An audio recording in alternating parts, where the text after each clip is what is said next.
तो guys Flemish region में guys क्या है, 59% वो है डच पीपल है। 59% जो पीपल हैं वो डच के हैं। मतलब टोटल मतलब वहाँ की बेल्जियम में 100% लोग रहते हैं, जिसमें से 59% लोग मतलब डच बोलते हैं और 40% लोग फ्रेंच बोलते हैं। गाइस कुछ भी हार्ड नहीं है, देखो इजी समझते हैं। 59% डच स्पीकिंग, 40% फ्रेंच स्पीकिंग, बस इतना याद रखना है। गाइस में आपका मैप वर्क भी आ सकता है, और ऐसे पूछ सकते हैं कि कितना परसेंट होता है, डच कितना बोलता है, 40%, 59% डच बोलता है, 40% फ्रेंच बोलते हैं। तो गाइस अब आप ये सोचेंगे कि 59 और 40 तो 99 होता है, 1% कहाँ गया? तो गाइस 1% ये देखिए मैंने बना दिया है, 1% ना जर्मन स्पीकिंग होता है। जो 1% पॉपुलेशन होती है वो क्या करती है, जर्मन स्पीकिंग की होती है। देखिए गाइस मैं आपको दिखा रहा हूँ, 1% जो पॉपुलेशन होती है किसकी होती है, जर्मन स्पीकिंग की होती है। किसकी होती है, जर्मन स्पीकिंग की।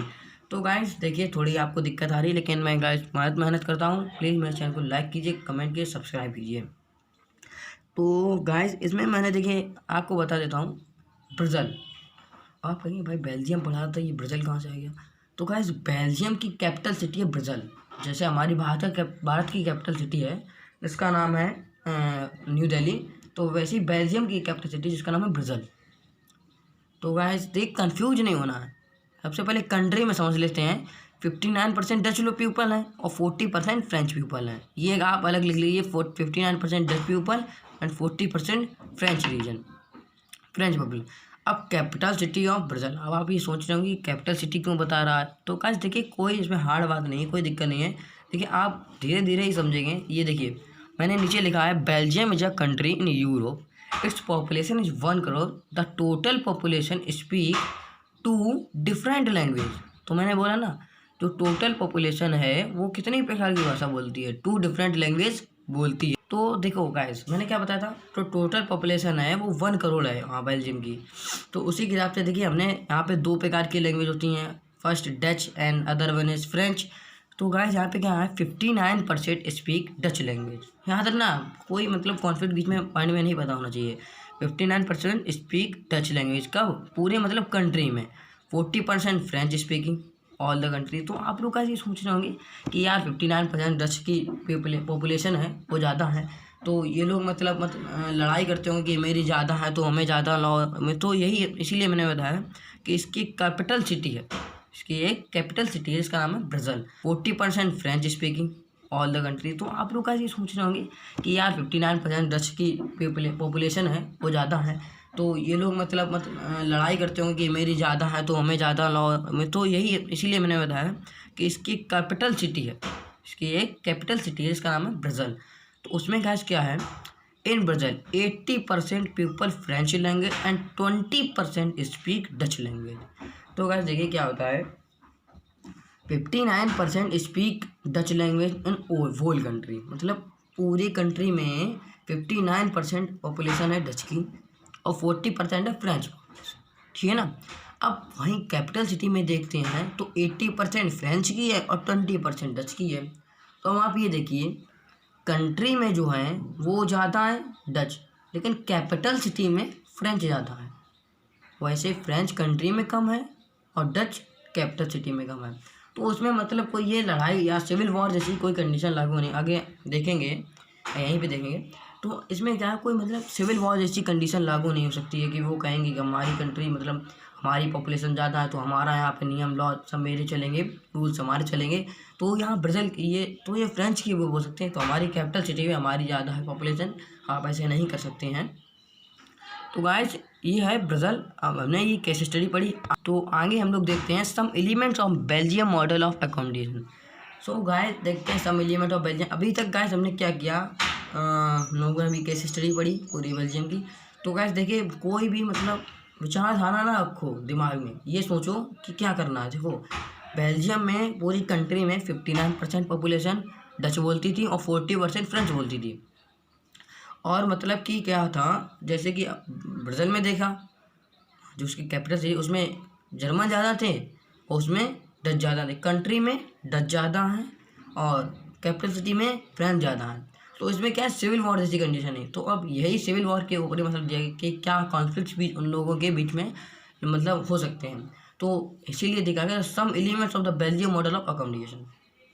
सबसे पहले लिखा दे रिकॉग्नाइज डाइवर्सिटी। गाइस उन्होंने डाइवर्सिटी रिकॉग्नाइज कर दी, मतलब आप किसी तरह से लड़ नहीं सकते हैं। आपकी उधर अगर पॉपुलेशन ज़्यादा है तो हमारी भी पॉपुलेशन ज़्यादा है, अगर आपकी कंट्री में ज़्यादा है तो हमारी कैपिटल सिटी में ज़्यादा है। उसके बाद सेकेंड पॉइंट है people are decided the leader of government is equal in both language Dutch and French. तो देखिए गाइस पीपल लोग जो वहाँ के लोग थे, मतलब जो गवर्नमेंट लोग, तो उन्होंने डिसाइड कर लिया people are decided the leader of a government is equal in both language Dutch and French. जैसे कि गाइस अगर टोटल 30 लीडर्स बनाए जाते हैं तो क्या होगा, 15 जो लोग होंगे वो डच स्पीकिंग के होंगे और जो 15 होंगे वो फ्रेंच स्पीकिंग के होंगे। तो ये वहाँ के लोगों ने निश्चय कर लिया। तो इस पर मतलब ये एक लॉ बना दिया गया कि अगर जो लीडर्स बनेंगे वो इक्वल बनेंगे, डच के भी बनेंगे और फ्रेंच के भी बनेंगे। उसके बाद अगला थर्ड मेरा पॉइंट है Brussels was chose as head quarter for European Union. अब अगली बात ये आ गई कि भाई हम उन्होंने जैसे जो डच के लोग हैं कि उन्होंने कहना शुरू कर दिया हम तो कंट्री में ज़्यादा हैं, कैपिटल सिटी की नहीं लगती बनती। तो यूरोप जो था वहाँ पे एक बहुत ही बड़ा निर्णय लिया गया, ब्रसेल क्या कर दिया गया was chose as a head quarter for European union.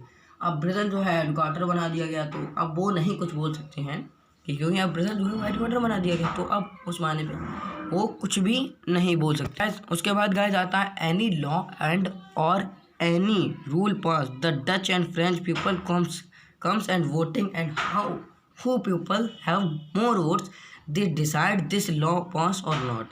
देखिए गाइस जैसे कि कोई लॉ या रूल पास होता है तो मतलब उन्होंने क्या कहा कि वोट होंगे, दोनों डच और फ्रेंच लोगों के बीच में वोटिंग होगी। तो क्या होगा अगर वोटिंग हुई, देखो तो जैसे कि मान लो कोई रूल या लॉ पास कराया गया तो दोनों मतलब टोटल 30 लीडर्स हैं, तो दोनों लोगों ने क्या कहा कि आओ वोट कर लेते हैं, तो इसके वोट ज़्यादा होंगे वो मतलब डिसाइड करेगा कि होगा कि नहीं होगा। तो मतलब उन्होंने क्या किया 30 लोग हैं तो 15 उधर ने कर दिए और मतलब 50 जो लोग थे फ्रेंच पीपल्स के थे, 15 लोग जो थे वो फ्रेंच के पीपल्स से उन्होंने वोट कर दिए और 14 जो पीपल थे वो डच के थे। वो मतलब उसमें जो 1% था वो उस लॉ से, फ्रेंच के लॉ से मतलब था कि हाँ ये अच्छा लॉ है तो मुझे इसमें मंजूरी देनी ही होगी। तो डच का पीपल फ्रेंच में चला गया, उसने कह दिया कि हाँ, तो उसके हो गए 16, इसके हो गए 14, तो उसमें क्या 16 वोटिंग ज़्यादा है, आप समझ रहे होंगे। तो ये अब फ्रेंच की मानी जाएगी कि मतलब ज़्यादा होनी चाहिए, ये लॉ या रूल पास होना चाहिए कि नहीं होना चाहिए। तो गाइस इसमें कोई भी मतलब लड़ाई नहीं हो सकती। यहाँ पे आप देख सकते हैं कि वहाँ के जो लोगों ने थी एक दिमाग लगाया, मतलब चतुराई लगाई कि वहाँ पे मतलब अगर हम लोग इक्वल लीडर्स कर देंगे, दोनों चीज़ें कर देंगे तो वहाँ पे मतलब कोई सिविल वॉर जैसी कंडीशन लागू नहीं होगी। अब आप ये खुद ही सोचिए जैसे कि ब्रसेल में ज़्यादा ना होते या फ्रेंच के लोग कम होते 40% होते, तो डच की पीपल्स की यहाँ पे सरकार होती, उनके ही लीडर्स होते, तो फ्रेंच को इतना हक नहीं मिलता। तो या फ्रेंच के लोग कम होते 40% होते, तो डच की पीपल्स की यहाँ पे सरकार होती, उनके ही लीडर्स होते, तो फ्रेंच को इतना हक नहीं मिलता। तो इसीलिए यहाँ पे उन्होंने मतलब इक्वल लीडर्स कर दिए, तो यहाँ पे कोई भी सिविल वॉर जैसी कंडीशन लागू नहीं हो सकती। तो गाइस उसके बाद आपने यहाँ पे देखा बेल्जियम में देखा कि वहाँ पे कोई भी सिविल वॉर जैसी कंडीशन लागू नहीं है। जैसे गाइस हमने केस स्टडी बेल्जियम की पढ़ी थी, उसी तरह अब यहाँ पे केस स्टडी आती है, case study of Sri Lanka. Guys यहाँ पर भी सेम ही है, आप देख लीजिए कोई कुछ भी हार्ड नहीं है। तो आप अगर देखेंगे सही से वीडियो को 2-3 बार देंगे तो आपको ईजिली आ जाएगा। तो गाइस क्या है in Sri Lanka the condition is same like Belgium the total population of Sri Lanka speak two different language. देखिए गाइस यहाँ पर भी सेम ही था, जिस प्रकार से बेल्जियम में 2 प्रकार की लैंग्वेज बोली जाती थी डच एंड फ्रेंच, वैसे श्रीलंका में भी था। अगला पॉइंट है Sinhala language people speak 74% and Tamil language people speak 18%। तो गाइस क्या था जैसे हमने आप बेल्जियम में देखा था कि डच के जो लोग थे वहाँ 59% बोलते थे और जो फ्रेंच स्पीकिंग थे वो 40% बोलते थे। तो वहाँ पर भी 2 प्रकार के, यहाँ उसका जो श्रीलंका है यहाँ पर भी 2 ही प्रकार की लैंग्वेज थी, सिनेला एंड तमिल। तो यहाँ पे गाइस सिनेला ज़्यादा बोलते थे, सिनेला लैंग्वेज जो थी हाँ 74% बोलते थे लोग, और जो तमिल जो थे वो 18% बोला करते थे। तो उसमें गाइस ये तो मानना पड़ेगा ही यार, सिनेला की जो पॉपुलेशन है वो ज़्यादा है 74%, इसमें तो तमिल की आधी भी नहीं है, तो 18% है इसमें। तो तो उसमें से गाइस देखिए 100% क्या थे, 7% पॉपुलेशन इज कृषि। They speak both language Sinhala and Tamil. Guys अगर आपके में पॉइंट्स आते हैं, देखिए अगर 5 नंबर का क्वेश्चन बनता है तो आपको ये पूरे लिख देना है, ठीक है ना। देखो क्वेश्चन के हिसाब से आपको बोर्ड में लिखना पड़ेगा, ये नहीं कि उन्होंने पूछ दिया explain case study of Sri Lanka तो आप लिखिए ना। अगर वो सिंपल से पूछ लें कि some points of case study of Sri Lanka तो 2-3 पॉइंट लिख दो, कोई दिक्कत नहीं है। लेकिन अगर पूरा एक्सप्लेनेशन मांग रहे हैं तो आपको ये सब लिखनी पड़ेगी। तो उसमें क्या है, Tamil speak people are both Hindu and मुस्लिम।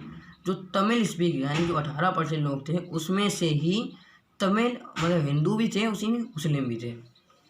अब आपके माइंड में एक क्वेश्चन अचानक से पुट हुआ होगा, रहेगा इस क्वेश्चन के आंसर के अंदर से क्वेश्चन बनते हैं।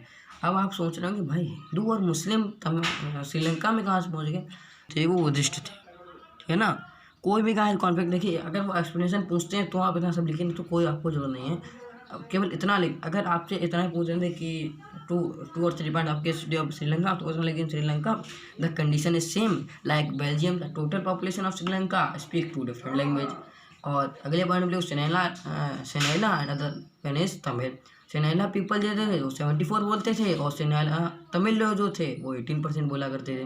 अगर फुल एक्सप्लेनेशन मांगते हैं तो आपको ये जो है 5 पॉइंट है ये आपको लिख देने हैं। तो उसके बाद गाइस आता है most of the Sinhala speaking people are Buddhist. ये हमने लिखा था मतलब केस हिस्ट्री ऑफ श्रीलंका में। उसका अगला क्वेश्चन है some element of the Sri Lanka model of majorities. जैसे हम लोगों ने कहा some element of the Belgium model लिखे थे, तो अब वहीं पे यहाँ पर भी देख लेते हैं। तो guys Sri Lanka got independence in 1948। तो गाइस श्रीलंका को 1948 में आज़ादी मिली। उसने गाइस क्या किया, after independence of Sri Lanka the Sinhala community leaders are made but in this government there is no leader of Tamil community. मतलब अब यहाँ पे गाइस देखिए कॉन्फ्लिक्ट दोनों लोगों के बीच में से लग गए, मतलब चालू हो गए, बनना चालू हो गए। इस सिनेला के लोगों ने क्या गाइस सोचा, सिनेला के जो लोग हैं उन्होंने क्या सोचा कि हमारी 74% पॉपुलेशन है, कहाँ तमिल वाले की 18%, उनको हम क्यों लीडर्स बनाए। तो यहाँ पे गाइस बीच आपस में कॉन्फ्लिक्ट हो गए। पैसा उन्होंने क्या किया, अपने मतलब लीडर अपनी कम्युनिटी की सिनेला कम्युनिटी की केवल लीडर बना दिए, तमिल पीपल को छोड़ दिया कि नहीं इनको नहीं बनाएंगे। देखिए no leader of Tamil community and there conflict between Tamil people और Sinhala people. Conflict is now turn into a civil war. अब इसमें गाइस क्या हो गया, वो हर चीज़ में मतलब कि आप पानी हमारे यहाँ से नहीं ले सकते हैं, आपको मतलब कुछ ऐसे मतलब जैसे छुआछूत की जैसे एक बीमारी थी इंडिया में, वैसे यहाँ पे भी मतलब धर्मनिरपेक्ष कर दिया कि आप अलग रहिए हमसे कम्युनिटी। तो यहाँ पे गाइस देखिए धीरे धीरे एक मतलब जो कहते हैं ना पाप का घड़ा भरता ही चला जाता है। तो अब तमिल पीपल्स की सहन नहीं हुआ, मतलब वो भी अब ऐसा नहीं कि सिनेला के लोग जो 74% हैं तो तमिल की भी 18% तो यार पॉपुलेशन है। अब ऐसा तो है नहीं कि अगर वो मारेंगे कि तो तमिल के पीपल चुप रह जाएंगे। तो उन्होंने क्या किया, अब यहाँ पे ये इस turn into a civil war. ये क्या हो गया, सिविल वॉर में टर्न हो गया। Covered trouble to the social culture and economic life of the country. अब इस कंट्री के लिए एक मतलब सोशल कल्चर, वहाँ की इकोनॉमिक लाइफ और सब कुछ एक सिविल वॉर जैसी वहाँ पे था। अभी भी ये हम लोग अब समझते हैं प्रोडेंशियलिज्म। तो वह प्रोडेंशियलिज्म में क्या था, when your power sharing, when you power sharing in a country it reduce the chance of conflict between various social group. जब आप अपनी कंट्री में गाइस पावर शेयर करते हैं तो मतलब वहाँ पे किसी तरह का भेदभाव नहीं रहता। जैसे हमारी गाइस इंडिया है, वहाँ पे गाइस कोई ये नहीं कि मुस्लिम को मतलब मुस्लिम कम्युनिटी है वो उसको अलग मतलब भेदभाव कर रहे हैं कि हिंदू अलग उसमें भेदभाव कर रहे हैं। तो यहाँ पे जब भी आप मतलब अपनी कंट्री में सोशल ग्रुप में पावर शेयर करते हैं तो उसमें भेदभाव नहीं कर सकते हैं। अगला कहा जाता है power sharing is a good way to ensure political stability. Power sharing जो है एक गुड वे है टू इंश्योर पॉलिटिकल स्टेबिलिटी। जब आप गाइस अपनी एक गवर्नमेंट है वो जब पावर शेयर करती है मतलब पॉलिटिकल स्टेबिलिटी में, मतलब जब पावर शेयरिंग जो है वो गुड वे है। मतलब अगर आप कहीं पावर शेयर करते हैं अपने सोशल ग्रुप्स में तो आपकी मतलब सरकार बनेगी कि लोग सोचेंगे हाँ ये जो है एक अच्छी गवर्नमेंट है, उसको यहाँ पे होना चाहिए। तो ये it why to ensure political stability. अगला कहा जाता है power sharing will bring out whether outcome. और जो पावर शेयरिंग है गाइस, ये क्या होता है, मतलब इसमें आपको कोई कॉन्फ्लिक्ट में नहीं पैदा हो सकते हैं। जैसे अगर आप पावर नेशंस में डिवाइड करेंगे तो आपकी इससे फ्रेंडशिप बढ़ती है, तो इसमें कोई मतलब तनाव हो रहा है, कुछ नहीं हो सकता है। यहाँ लड़ाई या सिविल वॉर जैसी कंडीशन लागू ही नहीं हो सकती है। देन गाइस आता है मोरल रीजन, मतलब नैतिक बरा। तो guys power sharing is very spirit of democracy. जो पावर शेयरिंग होती है वेरी स्पिरिट ऑफ डेमोक्रेसी, मतलब जो पावर शेयरिंग होता है इसमें जो ये डेमोक्रेसी ना मतलब जुड़ी होती है, कनेक्टेड होती है। जब आप पावर शेयरिंग करते हैं तो मतलब इसमें डेमोक्रेसी के लॉ आ जाते हैं, रूल्स आ जाते हैं, तो ये जो होती है वेरी स्पिरिट होती है, मतलब यहाँ से जुड़ी होती है। अगला आता है sharing the power in your country then your country is a democratic country. जब आप अपनी कंट्री में गाइस पावर शेयर करते हैं तो ये गाइस मतलब निश्चित होता है कि हाँ आपकी कंट्री में पावर शेयर की जा रही है तो आपकी कंट्री एक डेमोक्रेटिक कंट्री होगी। तो ये गाइस एक होता है। अगला गाइस टॉपिक है there are second deeper reason why power is good because it help to democracy. देखिए गाइस, ये मोस्ट इंपॉर्टेंट होता है कि यहाँ पे पावर शेयर किस लिए की जाती है, क्योंकि ये हेल्प करती है किसकी, डेमोक्रेसी की।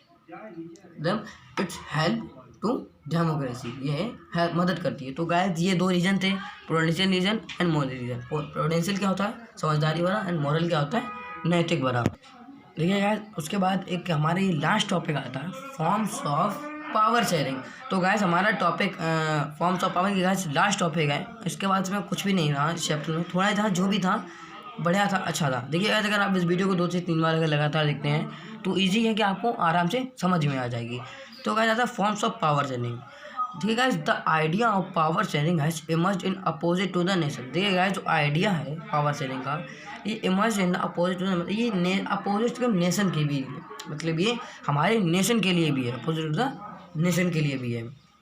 जब आप पावर अपनी नेशन में अगर डिवाइड कर देते हैं तो मतलब इसमें क्या है कि आप नेशन को भी कर सकते हैं, सोशल ग्रुप्स को भी कर सकते हैं, फॉर पीपल्स के लिए भी पावर शेयर कर सकते हैं। तो ये होता है फॉर्म्स ऑफ पावर शेयरिंग का एक पॉइंट। अगला आता है every one has a voice in the shape of public political. जब आप गाइस अपनी कंट्री में पावर शेयर करते हैं तो हर एक के पास एक शेप ऑफ पब्लिक पॉलिटिकल, मतलब उसके सबके पास एक वॉइस, आवाज़ होती है एक पब्लिक पॉलिटिकल्स के हिसाब से। मतलब जब एक व्यक्ति के पास इतनी, मतलब आपने अगर उसको फ्रीडम दी है कि वो आपके, अगर आप कुछ गलत करते हैं तो आप बोल सकते हैं। तो यहीं पे लिखा है every one has a voice in the shape of public political. उसके बाद अगला टॉपिक है power sharing is divide in nation social groups for people. देखिए मैं 2 से 3 बार बता चुका हूँ, जो पावर शेयरिंग है हम लोग के यहाँ कहाँ पे मतलब कर सकते हैं, नेशंस में, सोशल ग्रुप्स और फॉर पीपल्स के लिए। अगला आता है One basic principle of power sharing is that people are the source of all political power। जो एक बेसिक प्रिंसिपल है पावर शेयरिंग का, that people are the source of political power. देखिए ये एक पावर शेयरिंग का एक बेसिक पॉलिटिकल पावर, मतलब बेसिक प्रिंसिपल है। जब आप जो पावर है वो शेयर करते हैं लोगों में, जब आप अपने लोगों के प्रति मतलब जैसे कि उनको फ्रीडम्स दे देते हैं, और मतलब कि आप बोल सकते हैं अगर हम कुछ गलत करते हैं, ये सब फ्रीडम देते हैं। तो ये एक बेसिक प्रिंसिपल होता है पॉलिटिकल पावर का। मतलब इसमें क्या होता है, पॉलिटिकल पावर, सत्ता की साझेदारी, मतलब सत्ता की साझेदारी आपके ही पास रहेगी। अगर एक गवर्नमेंट अच्छी, अगर अपनी फिर से अगर अपनी सरकार बनाना चाहती है तो एक जो पावर शेयरिंग है बहुत ही अच्छी वे है। तो बस कुछ नहीं था, ये हमारा लास्ट टॉपिक था फॉर्म्स ऑफ पावर शेयरिंग। तो ये हमारा चैप्टर यहाँ पे होता है फिनिश। तो गाइज अगर आपको मेरी वीडियो पसंद आती है तो प्लीज़ गाइज लाइक करो, सब्सक्राइब करो एंड कमेंट करो, ठीक है गाइज। और मेरा आपसे एक क्वेश्चन है, जैसे कि देखिए अगर आपको कोई समझ में नहीं आती तो गाइज आप कमेंट बॉक्स खाली पड़ा रहता है, प्लीज़ आप गाइज उसमें जाकर के क्वेश्चन पुट अप कीजिए। धन्यवाद, फिर मिलेंगे अगली वीडियो में।